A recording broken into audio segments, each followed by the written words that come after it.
Photo editing কোর্সের আজকে আপনাদের 10 নম্বর ক্লাসের টপিকটি হচ্ছে আপনাদের কোনো পিকচারে যদি পিম্পলসের দাগ থাকে অথবা যে কোনো প্রকার দাগ থাকে তাহলে সেটা কীভাবে রিমুভ করবেন সেটা আপনাদেরকে আজকে দেখাবো। তো এটি করার জন্য আমরা স্কেচবুক অ্যাপের সাহায্য নিব। তো এটি করার জন্য আমরা প্রথমে অ্যাপটি ইনস্টল করে নিব। ইনস্টল করার জন্য আপনারা এখানে যে প্লে স্টোর দেখতে পাচ্ছেন, প্লে স্টোরে চলে যাবেন। প্লে স্টোরে যাওয়ার পর এখানে যে সার্চ বক্স রয়েছে, আপনারা এই সার্চ বক্সে স্কেচবুক লিখে সার্চ দিবেন।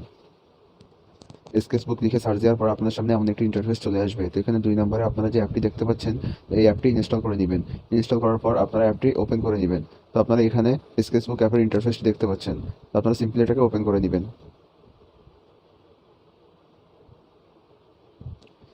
তো ওপেন করার পর আপনাদের সামনে এমন একটি ইন্টারফেস চলে আসবে। তো আপনারা সিম্পলি প্রথমে আগে যে ছবিটি এডিট করবেন সেটা ইনসার্ট করবেন। ইনসার্ট করার জন্য এখানে যে 3 ডট অপশনটি দেখতে পাচ্ছেন, আপনারা এই 3 ডট অপশনে ক্লিক করবেন।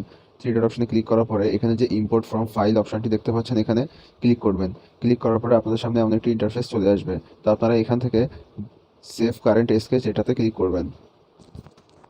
ক্লিক করার পর আপনাদের যে গ্যালারি, সে গ্যালারি ওপেন হয়ে যাবে। তো এখান থেকে আপনারা যে ছবিটি এডিট করতে যাচ্ছেন সেটা এখান থেকে সিলেক্ট করে নেবেন। তো আমি এই ছবিটি এডিট করতে যাচ্ছি, এটাকে সিম্পলি সিলেক্ট করে নিলাম। তো দেখেন আমাদের এখানে ছবিটি চলে আসছে। দেন আপনারা এখান থেকে উপরে যে পেন্সিলের একটি আইকন দেখতে পাচ্ছেন, আপনারা এখানে ক্লিক করবেন। ক্লিক করার পরে আপনারা একটু লক্ষ্য করুন, এখানে যে স্মার্টস নামে যে অপশনটি দেখতে পাচ্ছেন, এই স্মার্টস অপশনটি খুঁজে বের করবেন। তারপরে এখান থেকে আপনারা যে দ্বিতীয় সারির দ্বিতীয় কলামে যে পেন্সিল টুলসটি আছে বা যে ব্রাশ টুলসটি আছে, এই টুলসটি আপনারা সিলেক্ট করে নেবেন। সিলেক্ট করার পরে আপনারা এখান থেকে যে সেটিংস অপশনটি দেখতে পাচ্ছেন, এই সেটিংস অপশনে ক্লিক করবেন। সেটিংস অপশনে ক্লিক করার পর এখানে যে সাইজ দেখতে পাচ্ছেন, এই সাইজটি আপনারা 8-এর নিচে রেখে দিবেন।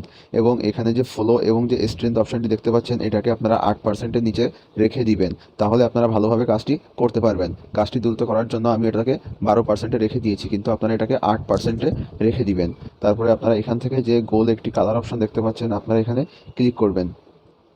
ক্লিক করার পরে আপনারা এখানে 3টা স্কেল দেখতে পাবেন। তো এখানে প্রথম যে স্কেলটি রয়েছে এইচ, আপনারা এটাকে ম্যাক্সিমাম করে দিবেন এবং এখানে যে এস স্কেলটি রয়েছে এটাকেও ম্যাক্সিমাম করে দিবেন এবং যে এল স্কেল রয়েছে এটাকে মিনিমাম করে দিবেন। তো আমি এইচকে ম্যাক্সিমাম, এসকে ম্যাক্সিমাম এবং এলকে মিনিমাম করে দিলাম। দেন আপনারা এখান থেকে যে ক্রস অপশনটি রয়েছে, এই ক্রস অপশনে ক্লিক করে এটাকে সেভ করে দিবেন। তারপরে আপনারা একটু জুম করে নেবেন। নেওয়ার পর এখানে যে যে অংশে মুখের দাগ রয়েছে, এই অংশগুলোতে আপনারা হালকা করে টাচ করে ব্রাশ করতে থাকবেন হাত দিয়ে, তাহলে এগুলো আস্তে আস্তে ক্লিন হয়ে যাবে। তো দেখেন আমি আস্তে আস্তে এগুলো করতেছি, তো এটা আস্তে আস্তে ক্লিন হয়ে যাচ্ছে। তো আপনারা দেখতে পাচ্ছেন এই আস্তে আস্তে এই দাগগুলো ক্লিন হয়ে যাচ্ছে। তো আপনারা আপনাদের যে ছবিটি এডিট করবেন সেটা আস্তে আস্তে এভাবে ধীরে ধীরে এই দাগগুলো ক্লিন করতে থাকবেন। তো কোনোভাবে যদি আপনার ছবিতে কোনো সমস্যা হয়ে যায়, অর্থাৎ দেখেন ভুল ক্রমে আমার 2টা টাচ লেগে এখানে যে ছবিটি নষ্ট হয়ে গিয়েছে, যদি আপনাদের ক্ষেত্রে এমনটা হয় তাহলে আপনারা এখানে যে একটা বাটন দেখতে পাচ্ছেন, এটাকে বলা হয় আন্ডু বাটন। তো আপনারা এই আন্ডু বাটনে ক্লিক করলে আপনাদের পূর্ববর্তী যে অবস্থায় ছবিটি ছিল সেটা এখানে চলে আসবে।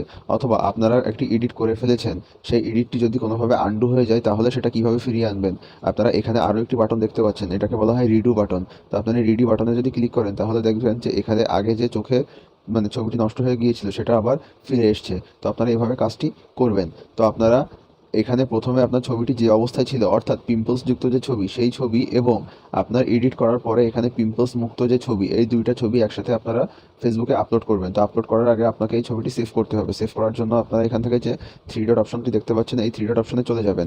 3 ডট অপশনে যাওয়ার পর এখান থেকে আপনারা এই সেভ অপশনে ক্লিক করবেন। ক্লিক করলে আপনার ছবিটি সেভ হয়ে যাবে। সেভ হওয়ার পর আপনারা 2টা ছবি একসাথে ফেসবুকে আপলোড করবেন, তা না হলে কিন্তু আপনাদের কাজটি অ্যাকসেপ্ট করা হবে না। তো আপনাদের 10 নম্বর ক্লাসটি এ পর্যন্তই ছিল। এতক্ষণ সাথে থাকার জন্য আপনাদের সকলকে অসংখ্য ধন্যবাদ।